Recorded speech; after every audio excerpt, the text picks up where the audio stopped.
We are live Monday night, HCPX Dragon Style Boxing in the building. What's going on, man? Hispanics Chilling, call man. Hispanic. Everybody's got to do the X. You know what I mean? Everybody's got to do the X because it's Put that HCPX. X up.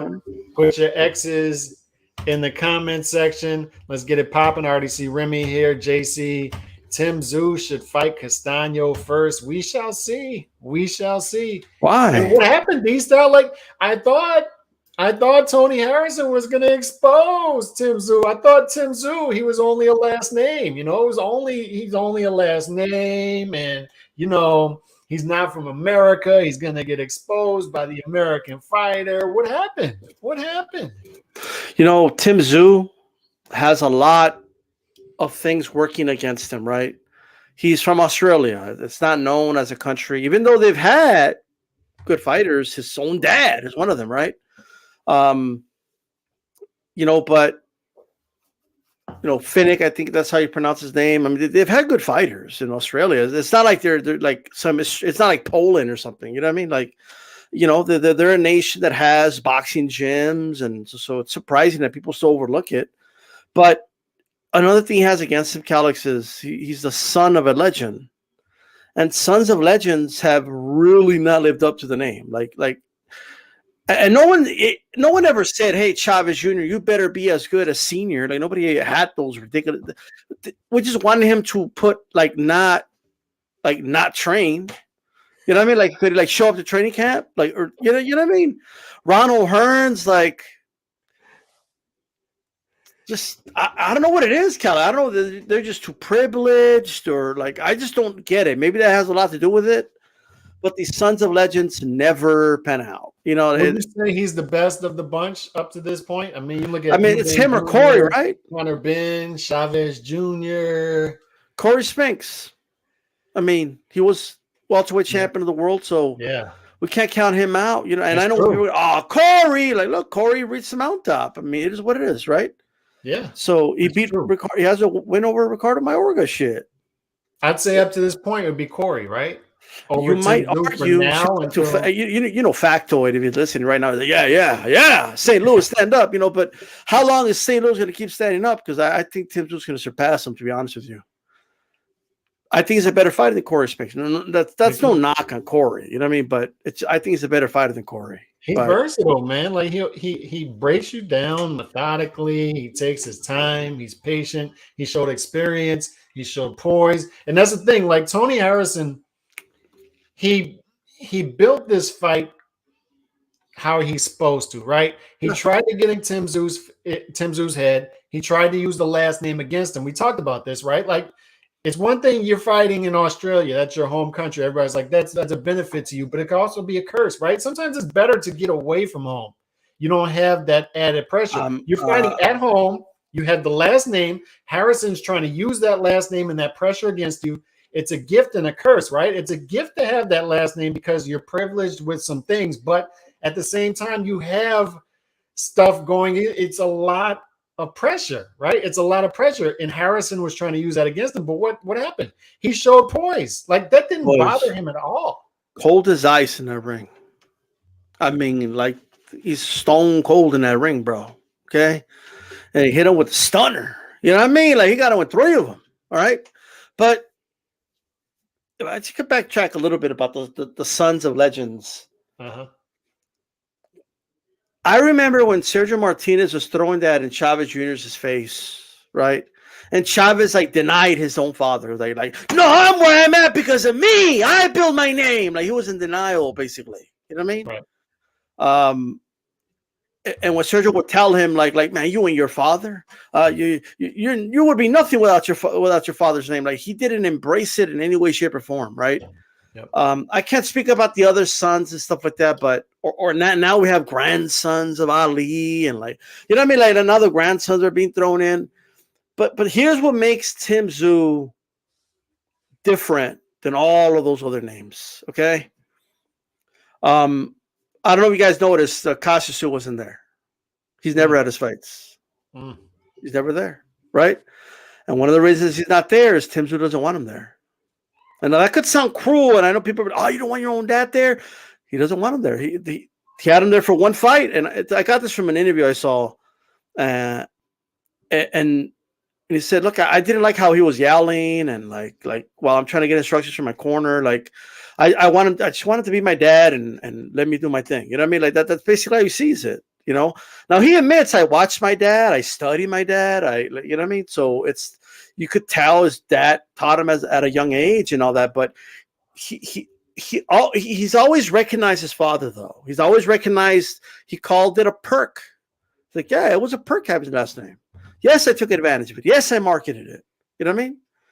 Yes, I'm proud of my father and what my father accomplished, but I want to become my own man, right? I want to step out of his shadow.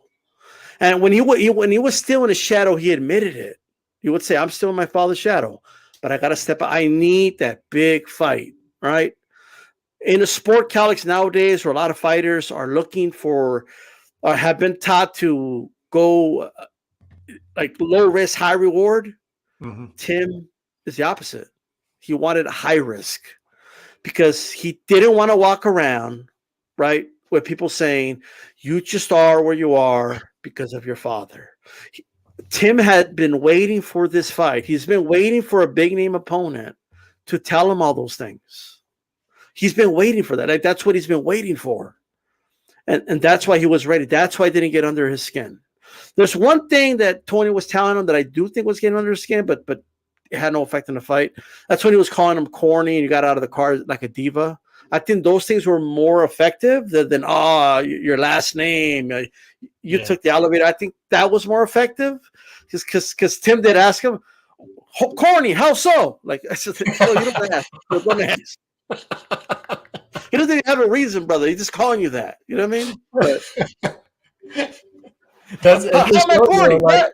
That just shows you though, like he knows who he is, right? Like the dad stuff doesn't bother him. It's and by the way, y'all make sure y'all are jabbing that like button, get the likes up. Let's get. Do you see his dad's congratulations? Let's try to get to 30 likes tonight. Get those likes up. By the way, I think Fight Hype posted his dad like his reaction. It's like cold, bro. Like he was happy, but it was like, oh yeah, Tim, he became world champion. A lot of mistakes, a few mistakes, but he'll get better. Like it's kind of like he's still analyzing it, and I could see why Tim doesn't want him there. Can you imagine? Yeah, they'll be yelling his shit from ringside. You know what I compared it to is, and especially being down here in New Orleans and seeing it as they came up, is the Mannings. At a certain point, Peyton and Eli were Archie Manning's sons. And then by the time he gets to Tennessee, Peyton's no longer Archie's son. Like, it's and it was funny. He's got a little brother, Nikita. Yeah, and that's what I'm saying. Like, when it comes to Tim and Nikita, they're Costa Tszyu sons until they're not. Like, they still are, but now they're Tim and Nikita Tszyu. And Tim is starting to. That's what Saturday night was. It was him starting to step out of that shadow.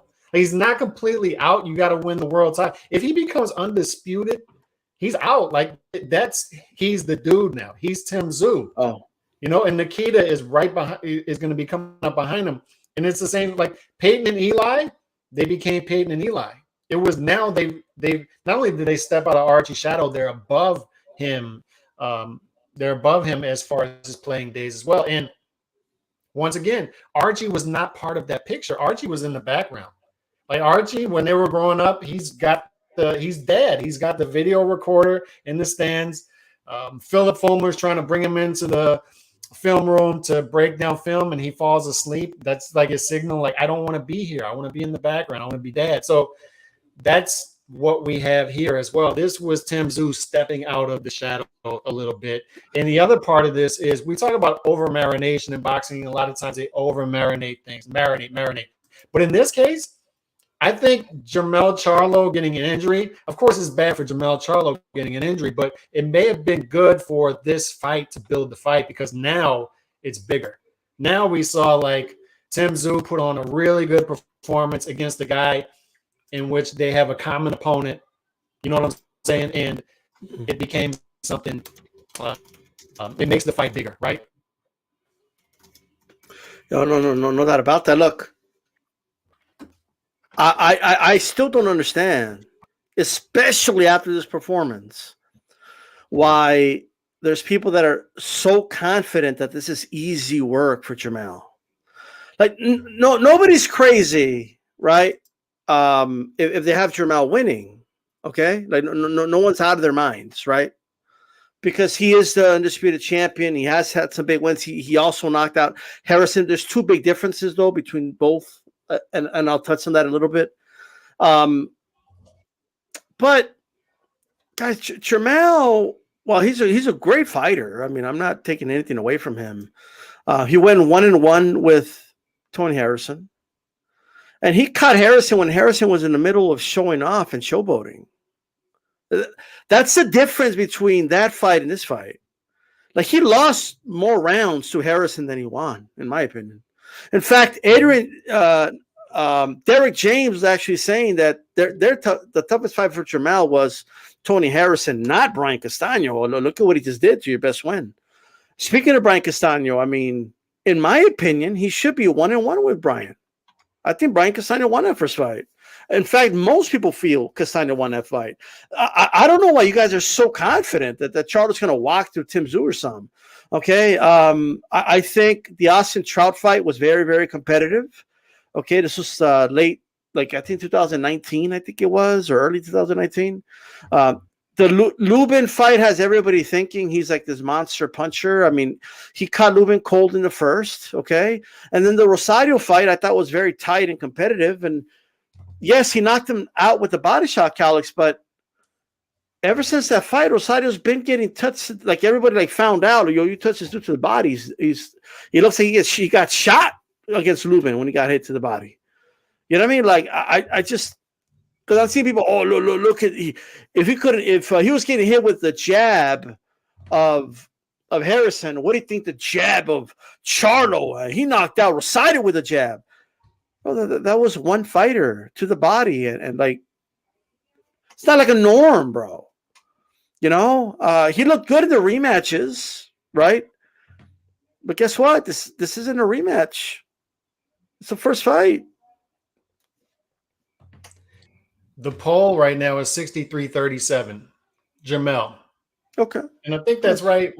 That's like Sure. right around where the public opinion would be, right? Like 60, around 60%, 6 out of 10 would say Mel. Where do you stand on that? Like, to me, I'm definitely more intrigued now than I was before the fight. Dude. That's why I said, like, the injury to me adds intrigue to this fight. Like, I'm more intrigued now than I was before the fight. Seeing his patience, I think he would be able to take Mel's shots, right? And right now, I got to be honest, and you know I'm a Jermell fan, but I think I lean Tim Tszyu, like 52-48. I think I'm leaning. I lean Tim too. I know people saying in the chat, "Oh, that's disrespect." Like, it's not disrespect. It's not. I'm not disrespecting Jermell. I'm just acknowledging that Tim Tszyu is a real challenge. That's what I'm acknowledging, right? First thing I said, well, the first words out of my mouth, Jermell's a great fighter, right? Yeah, he's the champ at the end of the day, but you can't discount, like, this is a tougher fight than the Castano fight, in my opinion. This is a tougher fight than a third Harrison fight would have been, obviously, right? So a lot of you got to go back and watch that Harrison fight. Harrison was showboating before he got knocked out. Shouldn't have done it. It's not. I know it's not Jermell's fault. That's not my point. My point is he got picked apart by Tim Tszyu. Picked apart, bro. Is there one punch that Tim Tszyu didn't land? no. And he dealt, like, when he was getting hit early, what was he getting hit with, D-Style? It was the best jab in the division. Like, that's arguably the best jab in the division. It's not like he's getting hit by, an okay punch. That jab gave Jermell a lot of problems. So people, he was getting hit with the jab. Well, he hits everybody with that jab. Right. So, I mean, and people need to realize where I'm coming from. I'm a huge Jermell fan. Like, this dude over time grew on me because he's taking on best challenge after best challenge after best challenge. And I enjoyed his undisputed run, right? Because it came with a lot of resistance and it came with some pitfalls, and then he overcame them. I appreciate that. I appreciate vulnerable fighters who overcome and he's right now. I think I have him 6 or 7 on my pound for pound list. Tszyu is nowhere near my pound for pound list right now, but it's the natural process that happens in a healthy division, right? In boxing, it's the young lion coming up, and he's saying, if you're going to stick around, you got to face me. And if you stick around too long in this division, I'm going to pick you off. And I think that natural process is going to happen if he does stick around and face Tszyu, because I think this is the time for Tszyu to pick him off. I do. I think he matches up well with him. I think that's going to be a hell of a fight. It's a close fight. To me, that's a toss-up. Yeah. It's a toss-up fight. So, I mean, when I look at this right here, this is a good division at the top, right? You got Charlo, you got Tszyu, you got Charlo undisputed sticking around. You got Tszyu, number 1 challenger. Brian Castano still there. Sebastian Fundora, Erickson Lubin, Liam Smith at number 6. Like, this is a good division. Do you think Tszyu is the next guy there? I do. Yes, I do. I think he beats. I'd pick him over Castano. Fundora is a different ball game because Fundora, it's tough. Like, Fundora is awkward as hell. All people got to do with Fundora, bro, I'm gonna keep it real, is wait him out. He's getting hit flush every fight. That's not gonna last forever, right?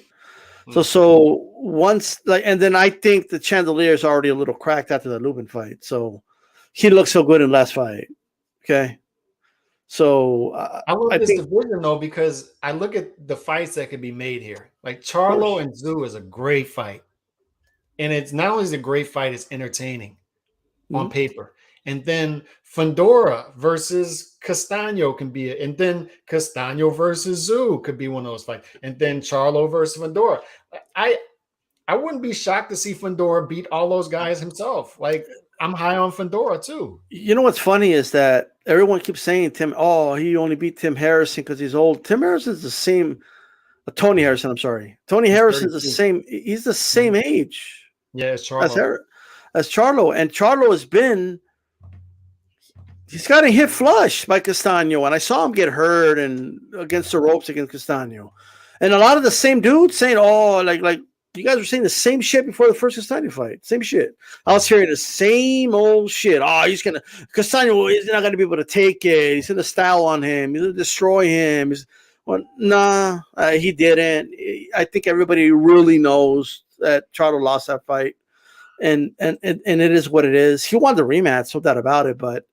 I had it a draw, but I had the first fight a draw, but I was in the minority there.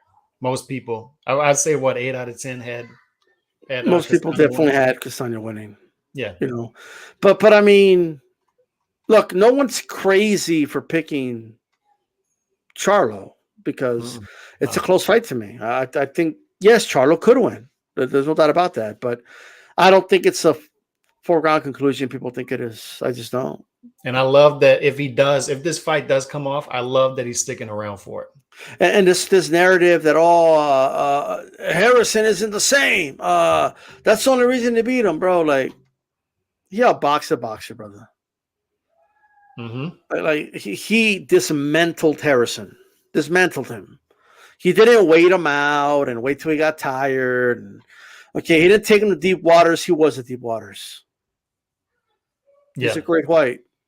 I do want to show appreciation to Charlo, though, because one of the things I've said is the frustrating part of Undisputed is, and I've heard you say this as well, is once you become Undisputed, it's almost like you just drop the belts. Like it's a trophy, and then you just drop everything and you move up a division or something. It's like a signal to move up. I like that we see an Undisputed fighter keep all 4 belts and face a young lion who we now know is dangerous. Like, he's dangerous. But I do think economically it's smart because, and I think they saw it, is Tszyu is the guy to face. There's not much going on at 160, right? Yeah, I'm just trying to understand why a guy that just edged out a decision against Juan Carlos Abregu is going to beat Tszyu. Right? Okay, for the Charles Conwell dude, like, he'll style on Tim. Okay, I guess. Do you think that, like, I'm still seeing a lot of the American elitism boxing fans going on? 100%. Even if it's subconscious, like I think it's a subconscious like thing. Mm-hmm. If Tim Tszyu's name was Teo Gonzalez from Guadalajara, Mexico, and he just did that to Tony Harrison, all right, we'll be hearing about, oh man, oh that Mexican fighter, he's the future. If it was an American fighter, they would be thought, oh man, look at all the hype Killer Plant was getting for outboxing fucking Truax and shit. And the Subway average against Truax, and there was Americans on here that like giving him a good shot against Canelo. Oh yeah, he's gonna outbox him. He's a good boxer. Golden gloves. Like okay. That's what it is. Like a lot of people have a subconscious bias. They do. It is what it is, but what are you gonna do? You know what I mean? Yep. But and by the way, Tim doesn't need to beat Charlo to prove he's the real deal. I think he's already shown he's the real deal. Mm-hmm. Because how little do you think of Charlo if losing to him means you're a fraud or some shit, right? We're talking about the undisputed champion of the world. Yeah. So this is not a litmus test to see if Tim Tszyu's the real deal or not. I think he already passed that test. And because he's the real deal, he deserves a shot against Charlo. And it's not like he had an easy undisputed run. It's not like he just, picked some and I don't. Yeah, you have to fight tough dudes like Tony Harrison, for example. Yeah, right. Oh, what happened to Tony last week? That's right. That's exactly. I mean, shit. Yeah. We'll see. I think it's good for boxing if he does become a star, and there's no doubt. Like, there's no doubt he's got things he needs to sharpen up. I think everybody at that point in their career does. And he's definitely not unbeatable. Nobody's saying he is, but he's definitely a threat to the throne. I think we've established that. He's a threat to the throne at 154, and he's a guy we think different. These are the fights that we're supposed to love as boxing fans. We find out things about fighters that we didn't know before. I think differently here on Monday night than I did Saturday afternoon about Tim Tszyu. I watched him fight, and I'm like, he's got more layers. Yeah, more experience than I thought. Hey, remember, Calix, okay? I'm hearing all this talk about Tony Harrison. Oh, he's past it. Oh, like he literally just won his last fight, and they were both inactive for just the same amount of time. By the way, okay, a year for both guys. But everybody was saying like, oh, Tony's back. Everybody had Tony, the number 2, number 3 guy. After the Castano fights, plenty of fans were saying, oh, he's actually even James, the trainer of Charlo. Oh, no, Harrison's a better fighter than Castano. I mean, that's just a bigger challenge. Okay, we had all this talk, bro. All right, but for some reason, once Tim Tszyu not only beats him, but dismantles him in more dominating fashion than anybody ever has, all of a sudden he turned old overnight. All of a sudden, the subconscious mind, right? The biased mind of the American fight fan, right? I'm speaking plural, but the default position is, oh, there had to be something wrong with the American fighter if the Australian fighter won, right? Because you had Spence was confident he was going to win. J-Rock was confident he was going to win. Tony himself was saying, "Oh, these idiots! They thought I've been training, I've been ready, right?" So, hey, you guys can believe what you want, right? Take whatever default position you want. Me, I'd rather just believe what I saw in the ring, right? Tony's jab still looks sharp to me. He looked really good in that first round. It's just that everything changed once he started getting hit, right? And he was getting hit to the body systematically, and he just didn't know what to do. And it was hard like Tony's a fighter. Like with Charlo, what did he do? He took away Charlo's dominant hand, right? That's how he gave Charlo a lot of problems. Everybody's got to go back and watch those fights. Tim Tszyu, he had a hook, he had an uppercut. He kept, I don't know if you noticed, he kept the right hand in the holster and didn't use it till like round 3 or 4 when he hurt him. Like, yo, by the way, let me welcome you to my little friend. And he hit him with the right hand, right? Like, He's got everything, bro. He was countering with the uppercuts. When Harrison was throwing the right and bending low, he had the uppercut ready. Mm-hmm. When it didn't bend low, he shot the right down the pipe. He had an answer to everything. And I think no one wants to give Tim Tszyu credit for the ring IQ in the ring. Everybody keeps saying, "Oh, he's a basic fighter. He comes forward. He comes like." He doesn't look that basic to me. Now he's a fundamental fighter. He's got the fundamentals down, right? But that doesn't mean he's basic. Not to me. He outfought Harrison on the outside, mid-range. And did you see? And I want to give Harrison credit because he was pulling out every trick in the book, right? See, in the end, he tried to take it on the inside and fight on the inside. Tim Tszyu outboxed him there too. He was ready for it. He had an answer to everything, right? And here's the scary part. He wasn't breathing hard. It looked like he could go another 12 rounds, like easy. The stamina's off the charts. The accuracy rate is there. He's sharp. He's going to be tough to beat. It's not impossible, but he's going to be tough to beat. Yeah, so I just want to bring this up one more time and for a reason. Coming into this fight, I had Tim Tszyu 5. Ring Magazine has him as #1 challenger to Charlo. I don't know where he fits in the top 5, but he's there, and I don't know what order you put him in. I would still put Castaño above him just because Castaño fought for undisputed, and he arguably won the first fight. So he went at the king and barely missed. And Sebastian Fundora, he's another guy like Tim Tszyu. I watch him fight and I say, that guy is seriously talented.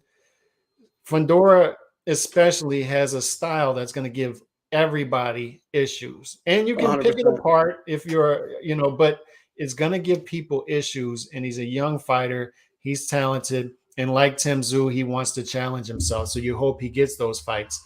And Erickson Lubin is there too. So I don't know where Tim Tszyu fits. I'd say right now I'd put him #3 in the division. And I mean, I'll just say once again, I got him too. I think I could see Charlo beating him. I could see Fundora beating him, but I could also see him beating those guys. And that's what makes this division fun. And that's what made this fight fun to me is I learned some things about Tim Tszyu. And now on Monday night, I'm a little higher on him. Can I ask you a question though? Go ahead. I'm not sure if you saw the same thing I saw, but do you think there's another gear? At least one more gear? Like, I think there's more than one, but another gear to Tim? Possibly. But that's the thing you can ask of a lot of fighters, right? So the thing that's interesting to me about Mel is, and it's why I'm very intrigued by this fight, is you can get him the first time. We've had a couple fighters prove like you can get him that first time, right? But then he shows he has another gear in the second fight. So he has a hidden gear that he can go to. And but here's the thing. This question you're asking about Tim Tszyu, I asked myself the same question about Sebastian Fundora. Yeah, right? I guess what I'm trying to say is, does Fundora have another gear? I think not. I don't want to have another gear at 154, right? So I don't want to confuse levels to gears, right? I think you're talking about going to another level. What I mean by gear is like I think he was cruising it towards the end. I think he was just kind of like, well, it's inevitable at this point. And he was just cruising it, is what I'm saying. Like, he didn't have to grit his teeth and really go there. And the reason I say that, all right, a little birdie told me, that was backstage, after the fight, that Tim was very surprised that the fight was nowhere near as tough as he thought it was going to be. Like, he felt it was kind of easy. Like, he was wondering in the middle of the fight, he was wondering, like, is there more to Harrison or is this it? Because I'm not impressed, pretty much. So you're possibly suggesting he's a Dimitri Bivol type. Remember when we talk about Dimitri Bivol and we're like, is this guy ever putting it in fifth gear? Like, is he bored out there? And then we see him fight Canelo, and then we see him fight Zerto, and it's like, oh, There's the fifth gear. Or Yeah, is he even has he even gone in fifth gear yet? Is he still in it's fourth? like I don't know if you're familiar with Dragon Ball, but like I don't think he's gotten Super Saiyan yet. Like in other words, like I think he still has that like, you know what I mean? And And Mel too. Mel has that dirty streak. Like Mel, he's got a dirty streak about this is a great fight, man. Like Mel knocks dudes out in the rematch. I just don't want. I don't want. This is what I don't want. I don't want boxing fans to do a disservice with this fight and talk about it like it's some mismatch when it's not. Mm-hmm. Right?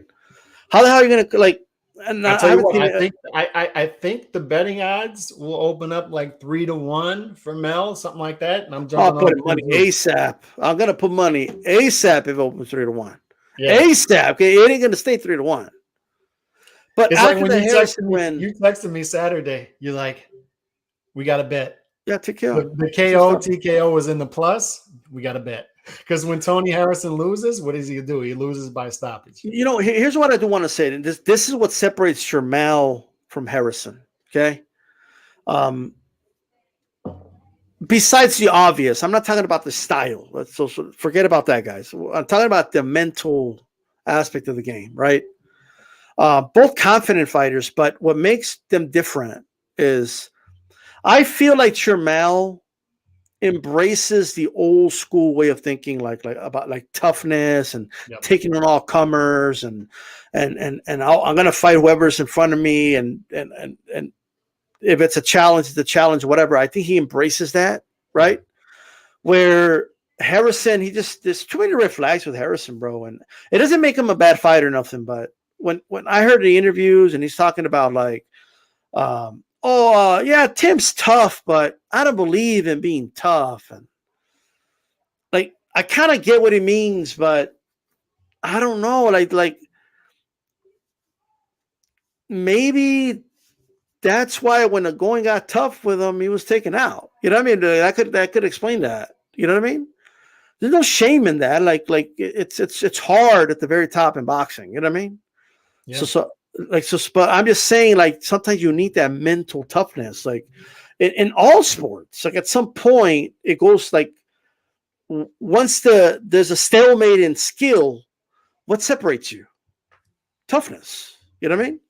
Yeah. And I think that's the one thing missing with him. And then also I don't know how much of it was banter, or if he was just being honest, but when he was saying things like, if I was in Tim's shoes, I wouldn't have done this. That it's a stupid move. And I remember, do you remember like 6 months ago?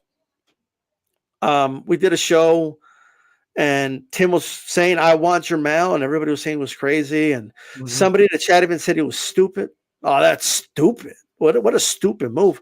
I think boxing fans and maybe some fighters have been programmed to think a certain way. Like the adjectives we're using, and I'm using the word "we" very loosely, but the adjectives that some boxing fans choose to use say a lot about their mentality. The same with fighters, you know.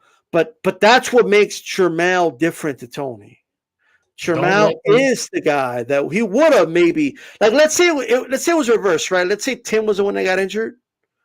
I do think Charlo would have been like, fuck it, get Harrison back in there. Let's do a trilogy. I think he would. He would have, you know. If fighters want to dare to be great, let them. Why are you getting in their way? Why you call them stupid? Why let them? Let them. Yeah, isn't that crazy, bro? It is. Stop being a fan of it. Let them.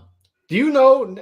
Is Tim Tszyu one of those guys who has a American promoter? And, no, he's no limit through and through. No limit through and through. So he's not with the PBC now. He's just no limit, just the B side to the PBC when they're working with Jermel. So it should be easy fights to make because No Limit can front his side of it, and they should be able. No Limit will front his side. This fight was so easy to make. I mean, honestly, it was. And I hope they make it soon, because if they wait a couple more months with the budget, they might make us wait till next year. You know what I mean? But I know that's what we do not want to see. But it sounds to me though that the only American fighter, I'm not saying this is a fact, by the way. It's just the perception I'm getting from the interviews I've done with Glenn and other things I've heard even Tim say. It sounds like the only American fighter they're willing to come over here for is Jermell because he has all the belts. So out of respect to Jermell, because he's the champion, they'll come here to fight him, right? And Tim keeps saying, I'm going to go to America and take those belts, right? I wonder if he come to America for Errol. No, because I'll just quote his manager. We'll welcome Errol with open arms in Australia. Mm. Interesting. And you know what? Errol might do it. I know Errol has a bad rap because of the Crawford thing, but he went to England to take Brooks' strap. You know what I mean? Mm-hmm. So could he go do the same? Yeah. Now we got some other stuff. What are you making of the dude Fury, Tyson Fury? Like, yeah. It's like I try to explain this to people when we explain why certain fights aren't getting made in a timely manner, why some don't get made at all, is we look at track record, right? Because the power brokers try to do this thing where, oh, you're not listening in on the meetings, you're not in the boardroom, so you don't know what's going on. Look, T-Style, I have 2 dogs, right? I have a dog that's 2.5 years old, and it took me a half a day to potty train this thing and house train this thing, and it's never messed up in my house. And I have one that's I've had for 3 weeks. I'm currently house training. Behind that door, if I go out there and there's poop on the rug, without even seeing the poop hit the rug, I know which one did it, right? So when it comes to Fury versus Usyk, when it comes to Fury versus Usyk, if the fight isn't getting made, if this is tough to be made, Usyk has never had an issue making a fight. Never. Like, he's never had an issue. Tyson Fury, it seems like we have to drag him to do things like, what is it going to take to have an undisputed heavyweight champion of the world? What is it going to take? How are we? Why are we here? Why did Usyk publicly agrees to 70-30 and we think we got to fight again? And then all of a sudden, oh, rematch clause. Why don't we do no rematch clause all on the line? And Usyk's like, I'm not the one who brought the rematch clause up. What do we have here? Why is this happening? And how do people not recognize that track record? What it is. Track record. We know why this is going on. What's that term that's used? Like when someone doesn't have a childhood, so when they're older and they have money, they kind of live their childhood. Isn't there living like vicariously? Yeah. Well, let's call it that. But there's an or midlife crisis, something like that. Yeah. So maybe somebody will say it in the chat as a specific term for it, but I think that's what's happening with Fury right now. For a long time, he was in the shadow. I'm talking about popularity here. Okay, he was in the shadow of Anthony Joshua. Remember, Anthony Joshua was the gold medalist in London, became champion in just 65. Yeah, and then he got to fight Klitschko at home in a stadium and what was at the time a pay-per-view breaking event, and he was in the sidelines, fat at home, while everybody was debating Joshua or Wilder, a fight that they had 3 years to make and they didn't make it. It is what it is. And then so he's kind of just he's been watching this the whole time, right? And then he was the B-side to Wilder, and then he didn't get the decision, and then he had to go and he knocked him out. Then he got accused of cheating. Then he did it again. And now he's kind of like living what he always wanted to be. He always wanted to be the A side. He always wanted to be the that dude. Like, I think that's what he is. He's like that child that didn't get to play with the toys when he was little, and now he's a man child at this point. That's what Fury is. He's a big man. I'm just waiting for somebody to put a damn diaper on. Like, it's think about how petty all this stuff he's bringing up is. Like, okay, the dude already agreed to 70-30. Like, I honestly thought it was a wrap. They're gonna make the fight. Me too. But he's a man child. It's like he wants to shit in people's face. Like, AJ, you have till Monday to sign. Like, He didn't get Chisora a deadline, but he gave AJ a deadline. Like he wants to give guys deadlines, and you better do it. And if you don't agree, I'm going to subtract 1% from the 30% for every day it takes you to say yes. And then he's bringing up now it's the rematch. How about no rematch clause? Because I said chump. How about that? Like he really wants to he's really like trying to show everybody he's the A side. You know what I mean? You know that's what it is, bro. Like he really wants to show everybody that he's, you know, that he's in charge. But what's frustrating about this is there's a lot to like there in the ring.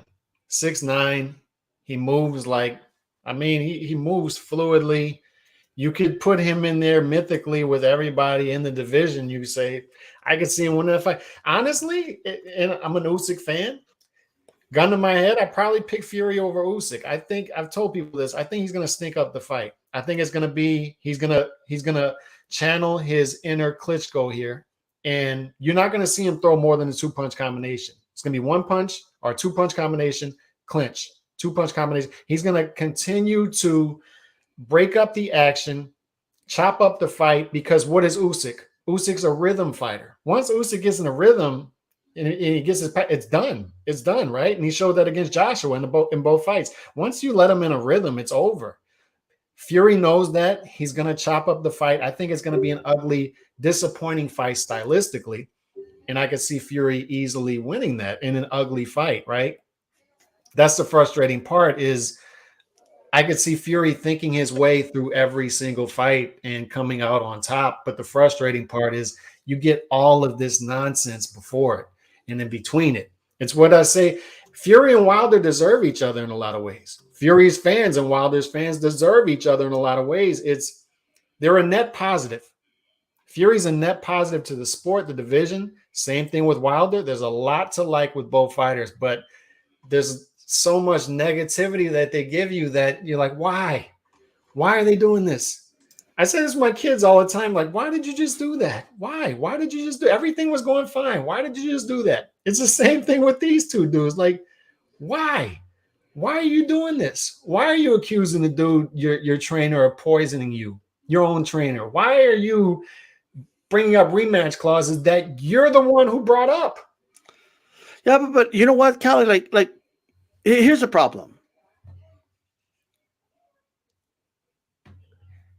Fury knows that we live in a day and age where everyone has very low attention spans. He knows that. Okay.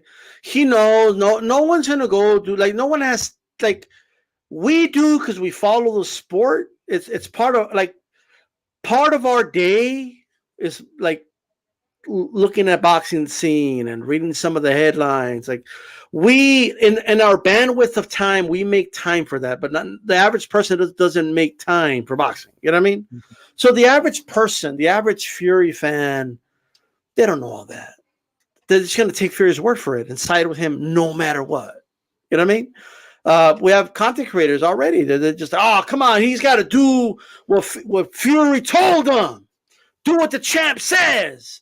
Do what he said. Like you know what I mean? Like demanding that Usyk does what he's told. Like, and that's what it is, bro. The funny part is that Usyk doesn't give a fuck about all that.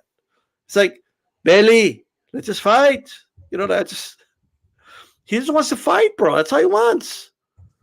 He just wants to knuckle up. That's all he wants to do. He doesn't care about the ego. It's like, okay, whatever. Okay, you call the shots, whatever. You know what I mean? Mm-hmm. But that's what it is, bro. It's like I wanna call the shots and let everybody know I call the shots. Like it's lame. Right? Do y'all think this happens, April? We're sitting here, dude. It's March 13th. It's March 13th. And the good thing about Fury is he gets that you don't have to have the 8 to 10 week training camp, right? Like we saw Deontay Wilder have like a 27-week training camp for the third fight. With Fury, it's what, a 3-week training or 4-week training camp, 5-week training camp. That's what he says anyway. He says he's going to do a 6-week training camp for Usyk, right? But April 29th, that window is pretty much closing, right? So when is this fight going to happen if it happens? Are they going to go in separate directions? Like what's going on here? I just don't get if you already agree, like I was telling this to Joe Beeb on the phone, right? He was asking me, "Oh, what do you think of the split? Do you think it's fair?" And this is literally what I said. Look, if Usyk said, "I'll take 30. Let's rock." I'm done. I don't want to talk about. I'm good. I don't want to talk about these dudes' pockets. I'm done. Let's make the fight. Mm-hmm. He's still going to make stupid money. Like he's still going to be a multi-millionaire. He'll be okay, right? Yeah. Like if Usyk's okay with it, I'm not gonna like. What I'm going to do? Go around every YouTube channel telling everybody it's unfair. Like when he agreed to it, right? Once two fighters agree, and I'm done talking about it. Right. The only reason I bring up purse splits is when it's holding up the fight or some shit.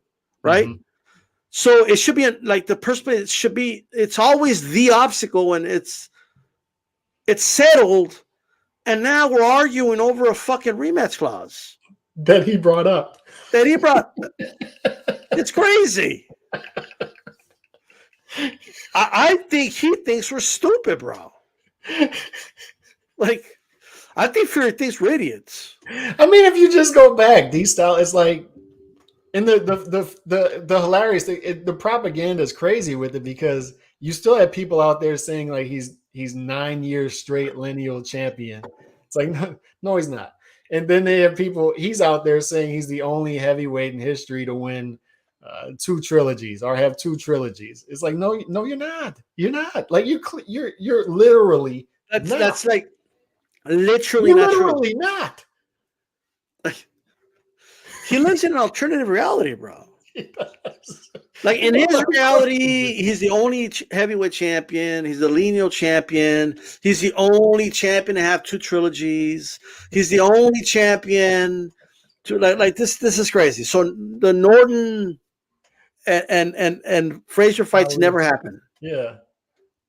You know, like I just don't. I'm trying to like he's got to believe people are stupid. Like he's gotta. But he got away with that shit with True Gordy, by the way. Like when he brought the trilogy thing, and I gave him confirmation because he didn't even call him out on it. Like, oh, that's nice, Tyson, but and he moved on. It just isn't true, and nobody has the balls to tell him, bro. And then the thing is, the multiple retirements, right? It's like. You retired, and then the funny thing was the last retirement that he retired for like 7 days. It's like, dude. And then his fans are getting mad because he was stripped of the ring belt. Well, he retired, bro. That's what happens when you retire. You no longer have the belt. And then Ring actually called him and said, "Hey, you know, you want to give if you're retired, you want to give the belt up? We need." And he's like, "Take it." So why are you getting mad that they're taking it? He literally gave it to them, saying, "Take it." Honest to God, bro, like I've never stopped being annoyed at this dude. Like I just got to be honest, like he just annoys me, and a lot of it is like just like not even Floyd was this bad. People call Canelo a diva. He's not this bad. No, I know. Like Canelo wasn't going on camera saying. Caleb, take your money, you motherfucker. He wasn't saying that. Like, he let the negotiations happen, bro. Like, you know what I mean? Could you imagine? Motherfucker. Take your money, you motherfucker. You never seen this much money, you motherfucker. Like, you know. By the way, I still think it's funny how he got mad that he got called a motherfucker. But that's his best English word. What do you think about Golovkin vacating that second belt? What's your thoughts on that? I have thoughts on it. I mean, my thoughts may be pro Golovkin from the pro Golovkin space. I guess, but like I think he should have fought Lara. It's my opinion. So you don't think there's something else out there? Maybe there is, but time will tell. But I think. It does affect your legacy when, it's just my opinion, when you want to be known as the guy that nobody wanted to fight, everybody was ducking you, but now that people do want to fight you, now you're not fighting them, right? But I get the reverse psychology aspect of it that people might come up with, like, wow, that's what they get, right? But you know who wasn't one of those guys? Lara. Lara was one of the guys calling him out in his prime. Lara was one of the guys saying, I'll fight him. You know what I mean? You may not have wanted to fight him, but it is what it is. Always appreciate the support, Nando. Jab the like, please jab the like. Some folks just a little crazy. I am too. It's okay. All boxing people are crazy, right? We're all crazy in our own way. Tyson Fury a little more so. Little cuckoo. The fact that his craziness stands out in this crazy world of boxing is something. Does it? But as far as Golovkin, here's what I'll say that's pro Golovkin about this is we're getting somewhere, right? This is a terrible division that we need to get not terrible. It is literally the worst division in boxing. It has been for at least a couple years, and it's the middleweight division.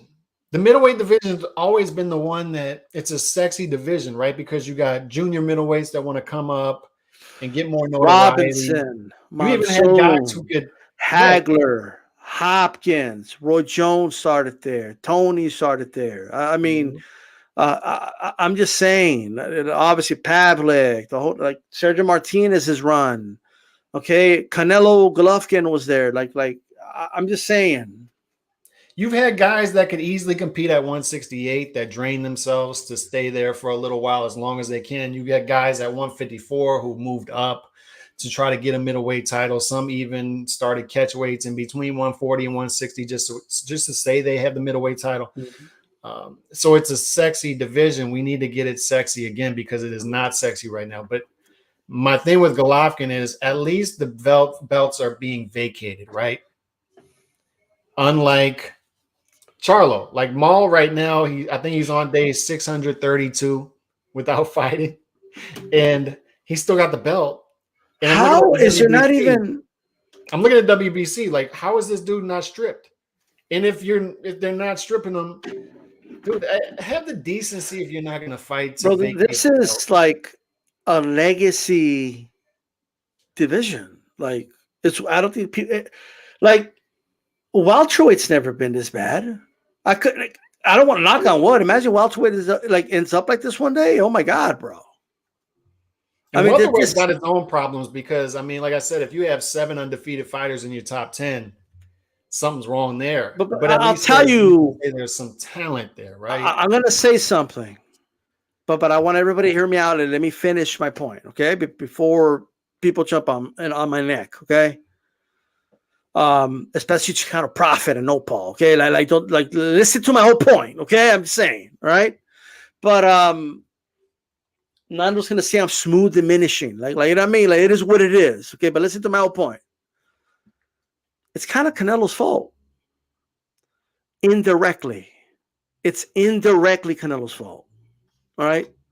Because we had a bunch of dudes, Golovkin included, and Charlo and Andrade that were waiting around or hoping to land a big fight with who? Canelo. Right? Well, we had Charlo saying, come to 160, Canelo, come on, it's my division. Like, okay. And we had Andrade campaigning. He was trying to get a Eubank or Canelo fight, and that's it. That's what he wanted. Okay. Mm-hmm. He filmed himself talking to a camera instead of looking at the camera filming him to say it. You know what I mean? Like that's crazy. All right. Which is the dumbest shit I've ever seen in my life. Right. But I want everybody to think about it. Like I think that's what held it up a little bit. No, it's what I call CDS, is Canelo derangement syndrome. Right. All these dudes are enamored. They are Canelo. They cannot get their minds off of Canelo. It's all Canelo all day. And he paralyzed these dudes. He paralyzed them. And to me, that's not a knock on Canelo. If anything, that's a credit to Canelo, right? The dude his stature is so high that he's paralyzing these dudes. These dudes don't want to do anything but fight him. Dude, and they're not doing the work to get the fight. I'm telling you right now, Calix, if Tszyu beats Jermell, okay, he's going to become very similar to Canelo. He's going to be the guy, you're going to all of a sudden Spence, Crawford, that's the fight they're going to want. Okay. Mm-hmm. Like you might see like something similar happening right there. I just want to point that out. But back to the middleweight division. We need these 154 pounders to like, you know what I mean, and take over the division. Like, you know what I mean? Like just all that smoke, just move up. All of you just move up together. You know what I mean? And like take over middleweight. We need Munguia to fight guys, right? We need Charlo to fight again. And if Charlo's gonna fight again, fight a meaningful fight. We need unification fights. We need somebody to fight Janibek. Janibek doesn't even look that scary. We need somebody to fight the guy. And if Golovkin is not serious about being the middleweight champion anymore, and I got to give him credit, he was in 2 super fights last year, right? I just think like all those vacant belts, that just like somebody at 154 just move up, fight Janibek for all of them, and then everyone at 154 would just like. The only unification that has happened at middleweight was last year, and it was Golovkin going to Japan. That was a super fight in Japan. Then he fights a super fight against Canelo in September. So, but the thing that I appreciate about this is if you're not serious about being the middleweight champion, I want to see the sanctioning body come out and say, hey, we need something. We need you to figure this out. We need you within 14 days to say if you're going to fight this guy that we mandated you to fight or not. If you're not, step off the belt. And that's what we're seeing here, other than the situation we're seeing with Jamal Charlo with the WBC. That's holding up the division. It's like Errol Spence at 147. It's holding up the division when you're going to fight your mandatory at 147 at 154 for no belts. Your belts are not on the line. It's holding up the division. We need the division to speed up. So I appreciate that Golovkin's saying, you know what? Not interested in those fights. By extension, I'm not interested in being the middleweight champion. I'm going to step off. And if you're not interested in being the middleweight division, let other guys try to. So what's Golovkin going to do, though? And if he wants to fight Munguia for no belts, I'm fine. Love that fight. But is Golovkin like he's not going to get Canelo paydays anymore? Like no, by that, I don't mean fight Canelo. I just mean he's not going to make that type of money. Right. You know what I mean? So, like, what is he? Unless it's a Munguia. That's what I'm saying. It's got to be a Munguia. All I got to say, bro, he should have fought Lara, bro.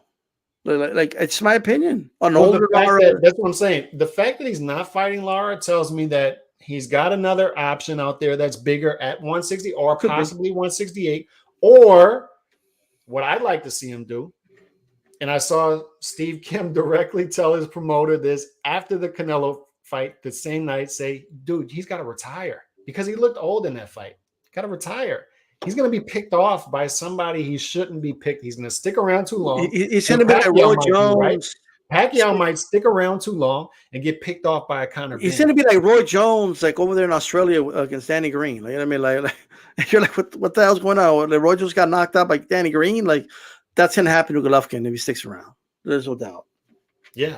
Or Berlanga at 168. But I doubt if Berlanga... You know what? I would bet on Golovkin. If the carrot that they're dangling around for Berlanga is... he could not going to put Golovkin. Knock Berlanga out and retire right there. Like, he beats Berlanga. Mark my words. If they put Golovkin in the ring, he will knock Berlanga out. Okay? Yes, he does. But the main point here is if a 41-year-old dude who has been known as an entertainment fighter. Like those type of fighters don't last long, right? The guys who are in those type of fights, a 41-year-old guy with that style is methodical though, you know what I mean? Top middleweight D style. That's a bad. Yeah, but he's not like that's terrible. He wasn't a brawler. He wasn't a brawler either though. Like he had he was a methodical boxer, good jab, landed more damage than he took. That's for sure. Like you know what I mean? But I hope Golovkin Munguia comes off.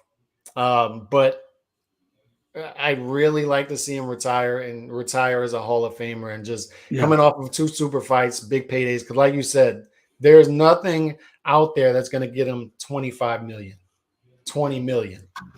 There's nothing else out there that's going to get him those paydays. Could you imagine if Berlanga beats Triple G? Oh, that dude will never shut up, bro. Holy shit. I'm just telling you right now. I'm just telling you, like, because sometimes fighters, They do grow old overnight, man. It happened to Leonard versus Camacho. You know what I mean? Like Feather Fisted Camacho knocked out the great Sugar Ray Leonard. Like it's crazy. That would really hurt my heart. You couldn't have predicted that one. You know what I mean? Oh, Camacho gonna knock him out. Oh, okay. You know, that would really hurt my heart. I just don't. But I'm appreciative that the sanctioning bodies are doing the right thing here and speeding up the process, because they could have said, Golovkin, you're Golovkin, just hang on to the belts, and then we're just sitting here and the belts are just being held hostage. Hey, what do you mean with Janibek saying he wasn't going to fight his brother from Kazakhstan? That was Janibek, to me, from what I heard, would like the Golovkin fight, but Golovkin's not interested in fighting another cat, and apparently it's against their culture, right? Which I'm not a fan of that at all. Is it against their culture? Like, I'm willing to bet that when Triple G started his career, he was fighting guys from Kazakhstan. Right? Anybody want to look that up? That sounds like a bullshit made up thing to me. Yeah, you're right. Like when fighters build up their careers early on, who are they fighting? They're fighting their fellow countrymen, right? Unless you got American fighters. Actually, he was fighting in Germany, brother. Really? No. Maybe it is their culture. Who fucking knows, right? Maybe it is. All I'm saying is it shouldn't be. They don't get that pass from me. I'm the one who thinks brothers should be fighting each other, right? The Charlos are at 160. The Klitschko's are at heavyweight. They should be fighting each other. They're in the same. It's a good thing I didn't bet anybody, But yeah, he started in Germany. He beat up a bunch of Germans. Started his career. Good for him. You got some final thoughts for us, D-Style? Look, everybody, keep an eye on Nikita Tszyu. If you like the progress of Tim Tszyu, keep an eye on Nikita Tszyu. He looked good. Yeah, he looked good. I wish, I don't know why Showtime doesn't show the whole cards. Even if you don't have it on regular Showtime, have it on the app or something. That was bad. And they didn't even show it at all in the UK. That's bad. Wow. That's shocking. But this is one of the situations, bro, where I kind of wish the rights were sold to the Zone or ESPN, because they would have shown the whole thing, right? Mm-hmm. If the Zone bought the rights in the UK, would have gotten it. That is another thing that Showtime, HBO had the same problem, by the way, but bars don't show premium television, so like you don't get the fights at bars and stuff like that. That kind of hurt boxing in the long run, because people won't be looking at the fights on Saturday nights. You know what I mean? But it's a heftier price tag to show a pay-per-view at a bar than it is for a UFC fight. That's another problem. Yeah. Like, bro, I'll be honest with you. If I'm Showtime or DAZN, or like maybe not like my pay-per-view fights, but just my regular fights, I'll let the bar show them for free. I want to ask you this real quick. Do you think this is true? Because I heard people say this about the Manning brothers. I brought them up. I used to have people tell me, here's the problem. Be better than Peyton. Well, here's the problem. So it's just too early to tell, right? Like the trajectory looks that way, but it's just sometimes guys start hard, like they look good, and then they just plateau, But Nikita had a really good amateur career. From what I'm told, he was the one everybody was looking out for, right? As the son of Tszyu, and then Tim kind of just, took over that spot, and as the older brother, and while Nikita was getting a degree in some field, Tszyu was fighting Tim. So, and that little thing could make all the difference in the world. The one fighter went all in, went straight to fighting, right? Yeah. The other one went to go get a degree. Now that might not sound like much, right, on the surface, but it matters. It could matter. It could. How old is Nikita, by the way? He's just like 2-3 years younger. Okay. Got it. So he's. I like the way they move. Like they're gonna have him fight 5 times this year, so keeping him busy, slowly moving up the cards. And somebody said 24, so there you go. So he's not young, like he's not super young. Like I said, he took a break from boxing, but like we're not going to see him in a title fight or contending for like a year and a half. You know what I mean? Like they're going to keep him busy and they're going to build him up. Yeah. So, I mean, some of my thoughts today just summed up would be I think differently now about Tszyu than I did Friday. And I mean, I've been pretty level headed about him, Charlo, but I think that's a toss up fight now. And I've been high on Charlo, but Tszyu, he's just showing me something as far as experience, his poise, his professional attitude, how he approaches the sport, and I think he wants those titles badly, and Charlo wants badly to keep them. Yeah, and that's the high stakes fights that we look for in boxing. look, I mean, everything is on the line. I saw Chauncey Pearl say in the chat earlier. He said he's not going to beat Jermell. Look, Jermell is the undisputed champion of the world. You're not crazy if you're picking him to win. You know what I mean? Mm-hmm. You're not. But here's what I'll say, man.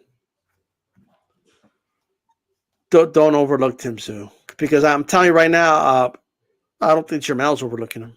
He could say what he wants on camera, but he's not overlooking him. He could end up being the best fighter Jermell has fought. That's another thing. And I'll say it again. If you're going to get Jermell, you can get him on that first fight. You can sneak up on him on that first fight. That's proven. That's proven. And that's another thing that's interesting about this is this could end up being one of those 2 to 3 fight deals, right? Where a real rivalry brews and then it happens. Now to answer Nando's question, should it be in Australia? Look, at the end of the day, Charlo has all the belts, so it's going to happen in the U.S., and Tim wants it in the U.S., so he's always wanted to fight in Vegas, a big fight in Vegas and stuff like that. So, and now I honestly believe this, a lot of Australians are going to travel, you know, so it's going to be a big event, bro. It's going to be a fight to be at for sure. And this is another thing, he's improved a lot since the Gaethje fight. That's always, it could go either way, right? It could have been maybe Gaethje had a style that was a lot different. Maybe perhaps he had an off night against Gaethje. You know, maybe perhaps we haven't seen his fourth gear yet, and we don't know who he really is or how. You know what people are getting wrong? Like, here's what people are getting wrong. So, whenever a fighter gets knocked down in a fight or hurt, right? For some reason, boxing fans always see that as like a big negative, right? Now, nobody wants to get knocked down and hurt. Like, don't get me wrong, but there's something that Freddie Roach said once. And he would say this a lot. There's a difference between patterns and mistakes, right? Tszyu made a mistake. He had a mental lapse and he got hit and he got knocked down. He got back up and he didn't make that mistake again. So this is not like an ongoing pattern with him, right? But here's what, with him getting knocked down, here's what I learned about Tszyu. He showed composure. He stayed calm in the line of fire. He didn't panic. And he passed that test with flying colors. A lot of fighters, and a lot of them were world champions, from Amir Khan, Tony Harrison's one of them, never passed that test. They would get hurt. The same with Lubin. They would get hurt, and they never overcame that obstacle, right? A lot of great fighters got knocked down, guys. And I'm not comparing Tszyu to all these guys. I'm just talking about the obstacle. A young Cassius Clay, Muhammad Ali, was knocked down by Cooper, hurt really, really bad, okay? His trainer cut his glove so he could have more time, okay, to recover.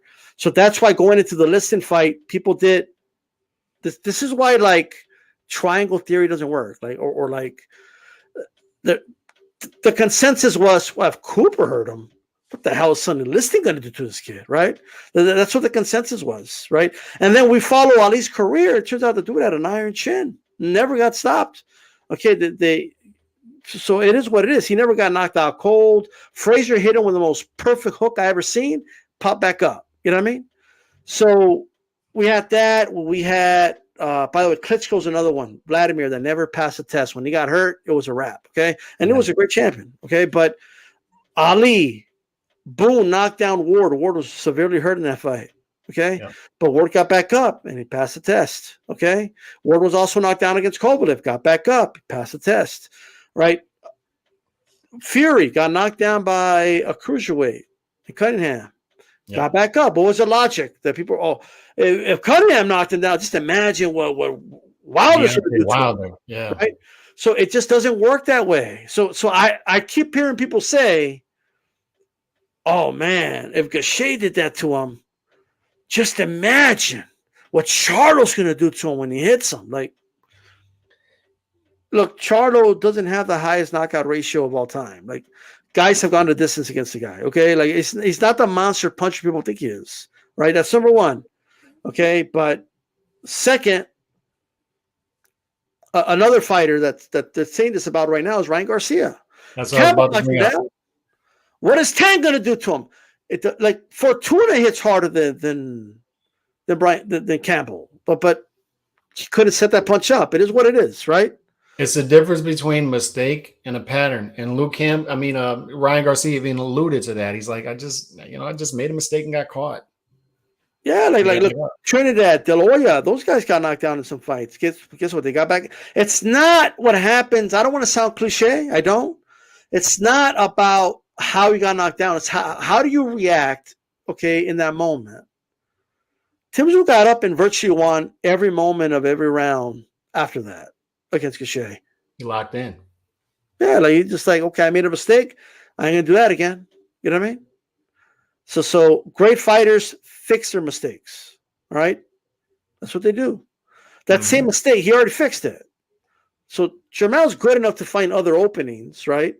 But he's not going to be able to use that exact same sequence. It's not going to happen. Yeah, and I'll add to one other point here is Mel, you're right. He's not a big puncher, but the thing is, when he punches, like when he has it on his mind, he's putting everything into that punch. Yep. And he knows how to set up. And I just keep going back to this.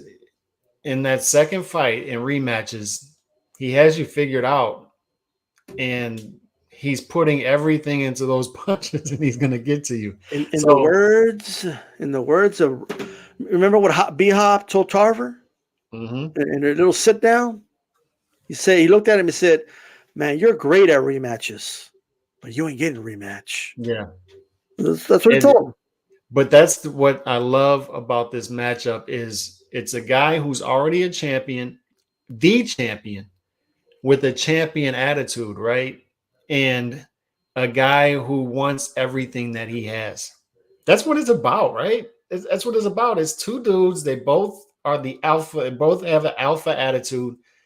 One of them has everything. One of them wants everything that he has. It doesn't get better than that. And here's another thing, Calix. One more thing I want to say about Tim. He doesn't have the right hand of his dad. Like, he just doesn't. It's still a really good right hand, but his dad had like a piston. You know what I mean? That thing was deadly. But I think the fact, like, I honestly believe this. Like, if he did have his dad's right hand, he wouldn't have been as good of an all-around fighter that he turned out to be.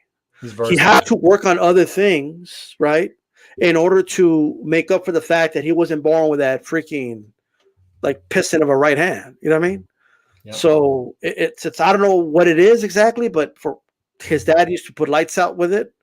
Tim hurts guys with it, but he doesn't quite do damage like that. You know what I mean? But he is a little more well-rounded than Kostya, believe it or not. Like he really is. Your limitations can make you more well-rounded because you got to figure other things out. You got to figure your way around things without those great attributes. So. And if people think Jermel, because I know what you're saying about Jermel, he puts everything in his punches. That's actually what was giving Harrison success against Charlo. And I'm thinking about it in the rematch, right? And the reason Harrison started like showboating is because he was kind of seeing the punches coming because Jermel was loading up, right? But then he got caught and it was a wrap. You know what I mean? So, but if he starts loading up against Tszyu Tszyu's down the pipe, bro. Like there is no, like, he's kind of like a much faster version of Joe Joyce in terms of like putting the punches together. Like there's no movement in the shoulders. He doesn't telegraph the punches. It goes straight down the middle, and then his hooks, he loops more of the punches he counters with. So, and those are kind of hard to see while you're leading. So it's just not. And shout out to Chauncey Pearls. I saw your message before the show, by the way. But he wants to bet me. I'm going to bet the casino, brother, 3-1. You know what I mean? But like, it is what it is. But we could do a small wager though. All right. On that note, appreciate everybody swinging through to HCPX. Put the Another X. episode. Appreciate everybody swinging through. We are out. Put your X up. Peace.